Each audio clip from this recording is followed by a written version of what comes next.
She will give up her fight and bend. And if she doesn't bend, what then? She will break.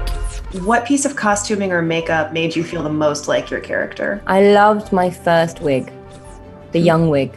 I really loved it. I love that wig. I love playing young Diana because I don't think we have much record of young Diana at all in the same way as we do the older version. Charles, he is an obsessive about his suits. So, every single suit that I have in the show is made from scratch, and that's pretty amazing.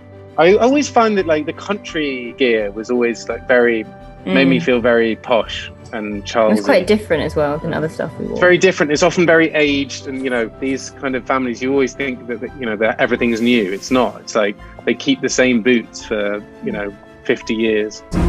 It's a dangerous game to make enemies left, right, and center. Not if one is comfortable with having enemies. Are you? Oh, yes. What was your first reaction when you looked in the mirror and saw yourself in full Thatcher, if you will?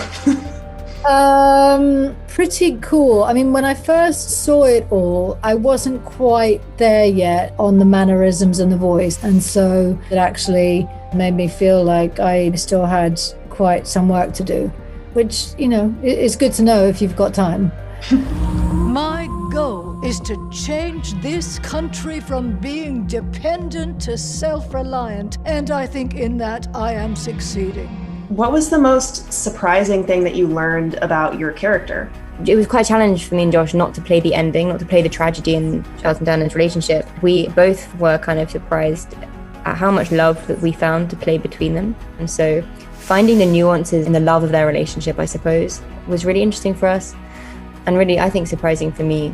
The fact that she, sometimes cooked for the cabinet in the flat above number 10, her particular relationship with her son and how much that upset her, and rendered her, kind of unable to run the country during that period of time. Charles we don't really talk about it in the show so much, but he was a keen ecologist and environmentalist, before it was cool.